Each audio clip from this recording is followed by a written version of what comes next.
We've got some guys to take a look at both on the field and in the recruiting department. But before we do, we have to give you the QB room that will lead the Cowboys to the CFP.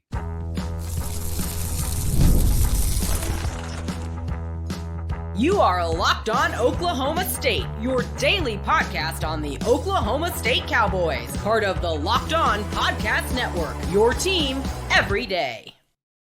Howdy, y'all, and hello, all. Welcome back to Locked On Oklahoma State, your daily stop for all things Cowboy and Cowgirl related. My name is Cody Stovall. I want to thank you kindly for stopping by to make this your first listen. We're available on all of your podcasting platforms, visually as well on YouTube.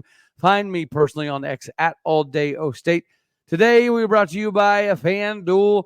Make every moment matter more as the summer months aren't giving you what you need in the betting department. FanDuel is hooking all customers up with a boost or a bonus every single day.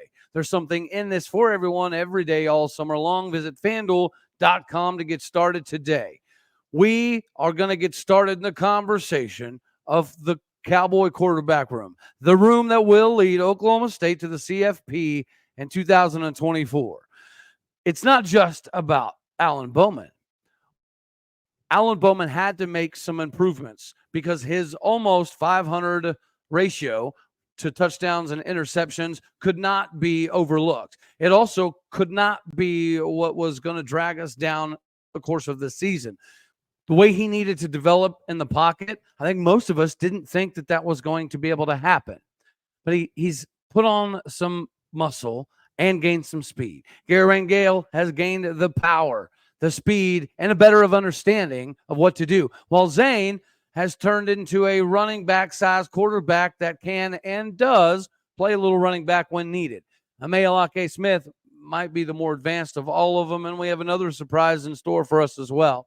But as it pertains to this quarterback room, guys, how many schools across the country can say if their quarterback one goes down, they are fine? KU was able to say that last year, but now Jason Bean is gone. Kansas State was able to say that 2 years ago. Well, now Will Howard is gone. Utah was able to stay relevant last season because of the two quarterbacks that were able to step in for Cam Rising, who are also now gone. Florida State was literally one player away from a CFP for berth. And then we all watched the backup quarterback play, and we all realized that they are absolutely screwed because he wasn't good enough to move the company needle. What would happen if Florida State's Tate Rodemaker was already good and just waiting on his opportunity to be great? And this is no offense to Tate, right? Garrett Rangel was literally just in those shoes, and he wasn't able to do enough to get the sour taste out of some people's mouths. Alan Bowman has improved in some areas that most didn't think was possible. Garrett Rangel was able to go from 182 pounds and kind of a semi-statue to 215 pounds of athlete with a little bit of touch that we don't see enough of. Zane is an athletic specimen that does not only not disappoint 24/7, but he also helps in the entertainment department. Him and Hudson Cart got the trick shot stuff they do around campus. Make sure you go to Instagram, check them out. Because if you look back in the past, Mike Gundy had a serviceable backup in Chris Smith and then also an Earl Wheeler. But realistically, I only knew those names because I looked it all up. Bobby Reed had Zach Robinson. And then to some degree, Donovan Woods, which was a linebacker that could happen to play a little bit of quarterback. J.W. Walsh had Clint Shelf. But after Clint Shelf beat out Wes Lunt, they had no one else. 2014 wasn't necessarily a big competition, but after J.W. Walsh and Clint Shelf, we didn't have much left. Mason Rudolph was all alone for years after that until he had Taylor Cornelius ready to help, who was also backed up by John Kolar. Spencer Sanders had basically no choice but to start way earlier than he probably should have because his backups were, Drew Brown and Brennan Castillo. Tim Rattay is that quarterback whisperer. We've discussed how Tim Rattay has been able to get four-star, back-to-back quarterbacks. Well, that just so happens to be your quarterback room right now at Oklahoma State. And of course, them being a four-star at one point in time doesn't equal them, living up to the bill in the Power 4, in the Big 12, at Oklahoma State. And that's fair. But we do have some evidentiary proof. We do know what Garrett Rangel can do when the line is 100% rocking and rolling. We have a pretty good understanding of what Zane can do athletically because we've seen what he was able to do in the spring, even at running back, not to mention the physical side of what he's been able to do. He looks like a completely different person. And if we're talking about completely different people, of course, Garrett Rangel, he separates himself. But we also got to talk about Alan Bowman, not just the fact that he had to fix himself within the pocket, not the fact that he had to add another layer of progressions, even in the option route concepts, to make sure he utilized the dumpage to the back out of the backfield or the tight end after, giving up on his maybe number 3 read. But he also was able to put on like 25 pounds and then shed a decent amount of that to increase his speed. So this Alan Bowman this season is going to be a little bit more mobile. Just like we know Garrett Rangel is significantly more mobile, and Zane Flores is the one that we might want to see the most mobile. With Mayolake Smith, mind you, maybe having the best arm straight out of high school of all of them, with still yet another fun one to go. So this quarterback room isn't just about what Alan Bowman was able to do last year, putting up over 3,200 yards, nor is it just about the interception to turnover ratio that Alan Bowman had last season. This is more about what's behind him. Oklahoma State, it is in a very rare position that if Alan Bowman goes down, Garrett Rangel steps in and we don't miss a beat. I know some people are not going to believe that until we see it. Hopefully we don't see it, right? Nobody wants Alan Bowman to go down, but we're also talking about making an epic run with an epic roster in what should be the most epic season of all time. In order to do that, you have to have your full complement. And if anybody thinks, well, actually, let me down in the comment section. Does anybody think that anybody in the country can get through 14, 15, and possibly even more games with one quarterback the entirety of the season? That's why I think that Oklahoma State is in a different position than a Kansas State or even Utah.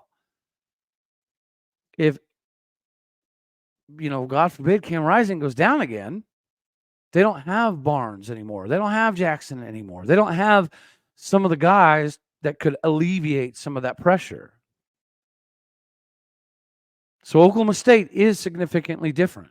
And if you want to go outside of the Big 12, go find me some SEC schools that feel so confident in their backup quarterback that they be willing to make the same exact wager as they would with their first-string QB. More often than not, a lot of people say, well, if our quarterback stays healthy, we can have this kind of season.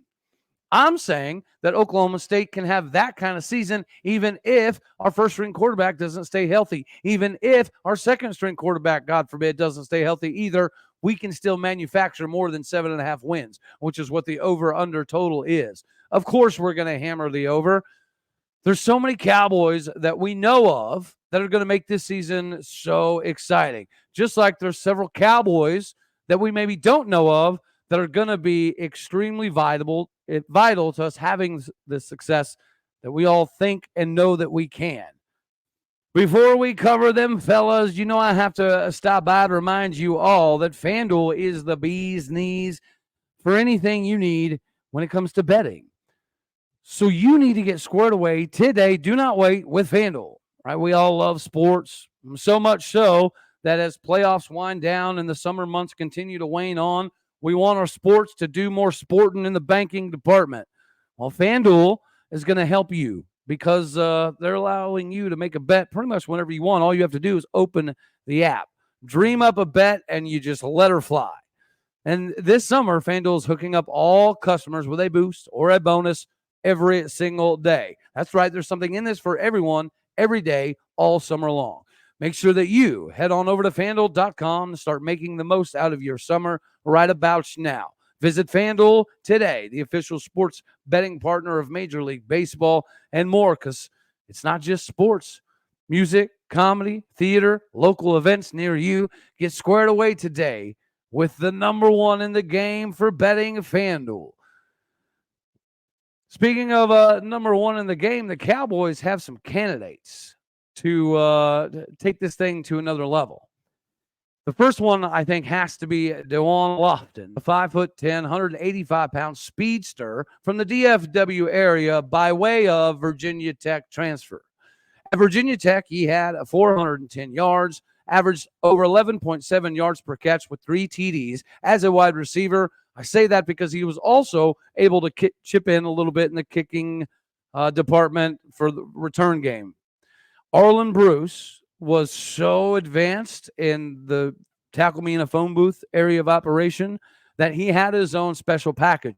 Unfortunately, due to the Iowa betting stuff, we didn't get to see that package. This summer, Kyler Pearson was that extra gadget guy to kind of take that place for that packaging. Well, evidently, he was just keeping the spot warm for DeJuan Lofton. Guys, the conversations about DeJuan Lofton are very reminiscent of the conversations we were hearing about Arlen Bruce coming into the season last year. Therefore, I think the expectations are for him to be able to do a significant amount on the field. Not that we're going to need BP to get rest all that often, but when BP does need a rest, we now know that we have a guy to slide in that should be able to keep the production almost exactly where it was. BP is hard to replicate, and he's absolutely hard to replace, but we may have got our guy here in DeJuan Lofton. Then we have to talk about Gabe Brown, the 3-star, 6'2", 210-pound Philly native, turned down Baylor, Tulsa, Texas Tech, and more to stay home. Now, like some of you, I also thought that it was awesome to see Oklahoma State finally gravitating more towards some Stiller High guys. You know, his film looked very good, but I thought maybe, just maybe, this was a pickup that was kind of revolving around the fact that his sons were very, very close to guys like Jacoby Sanders, Josh Ford, and Gabe Brown. Well, it's good to be wrong, all right? That clearly was not the case. Gabe Brown has continued to push the veterans in front of him at every turn, even last season, when we knew we had Justin Wright and Xavier Benson at our disposal, when we knew we had Jeff Robertson back a year after he was likely going to start ahead of Xavier Benson. So last year was a learning opportunity for Gabe, yet he was still able to find himself squarely within the pushing of the 3 deep. This season is no different. Some injuries have given way to give him much, much more opportunities, but he's the one out there that's actually taking advantage of them. Right? It's one thing to get opportunities. It's another thing to capitalize on those and take advantage of those opportunities. Gabe Brown's doing that now, up to over 240 pounds and still moving like he did at 210 pounds. This is a year that Gabe Brown's going to do more than simply fill a void and fill a role. Another individual that we may not see filling a substantial role quite yet, but we need to pay more attention to, is Taiwan Ray. A lot of you regulars out there will be very familiar with the fact that we've been high on Taiwan Ray from the very, very get-go. But number 17 was the first glaring example of the downsides to the new transfer-happy NIL area, in my opinion. His film checked out. His size checked out. Speed, it checked out. The size and the skill of the high school competition checked out. So all of this said, how is this kid not a high 3-star? He's usually a high 3-star guy all day, every day, and twice on Sundays. But he wasn't visible enough to enough people at a particular time, I guess. Well, joke's on them, because Brian Nardo may now have a bigger, meaner version of what we currently have in Cam Epps. I know Cam Epps is more of a back-end guy. Taiwan Ray is going to end up being more of a, put my head down and make you pay kind of guy. But his emergence, I think, will accentuate the skill that we have, or the talent that we have, behind some of the guys like Trey Rucker and Lyric and Cam. Another individual, we're going to circle this thing back around here, the quarterbacks. We know what we have, and the main 3 guys, or at least we have a pretty good understanding. Well, another individual that's been talked about almost as much as DeJuan Lofton by some of the dudes is Garrett Wilson. A 6'2", 205-pound dual threat quarterback from Edmond, Oklahoma, who just threw for 3,004 yards with 35 touchdowns and just 2 interceptions to go alongside another 463 yards rushing, is a Cowboy that walked on because he played 2A ball. 2A ball was the issue, right?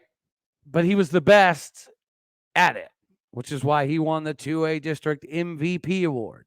A lot of the younger cats, freshmen and new guys, had absolutely no clue that Garrett Wilson was a walk-on because he doesn't move, play, or think like a walk-on.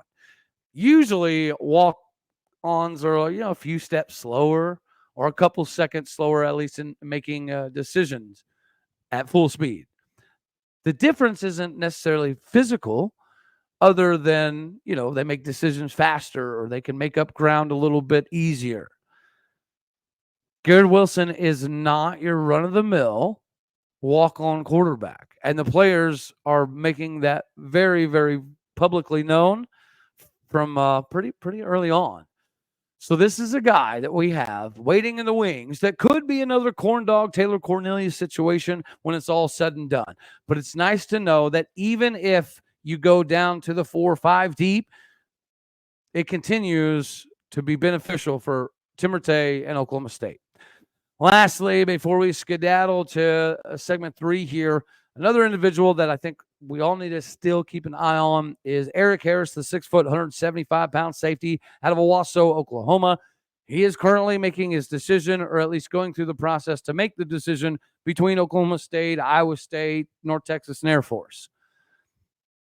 That kid is another one of these guys that fill a need, they fill a void, but they also, help bring more of the in-state flavor of recruiting. As much as I know, or I think this is a pivotal year for Oklahoma State in general, I think it's a pivotal year for Oklahoma State in the recruiting realm because of OU making the transition to the SEC. If they completely fall on their face and they do it repeatedly for a few years, Oklahoma State is going to reap the benefits of some of the top in-state guys. Eric Harris is, I think, the next Cowboy, or should be one of the next Cowboys in line to help solidify some of the in-state guys that are imperative to your success. Just like continuing to uptick a little bit in recruiting is imperative to success. Guys, we've discussed, potentially having a top 25 class. Well, right now it appears as though the only way we're going to have a top 25 class is if we can snag Jaden Sanders, the 6'2", 175-pound safety from Kilgore, Texas, right around the same area we just were able to grab Chris Robinson from.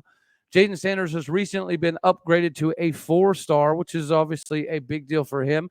But not only that, it's a big deal for Oklahoma State to get this kind of guy. Right, we just talked a little bit about Taiwan Ray and how back in the day he would have been a high 3-star guy all day, every day. Well, Jaden Sanders has offers from Tech and Michigan and Baylor and Arizona State and K-State and Michigan State and SMU, TCU. The list goes on and on and on and on.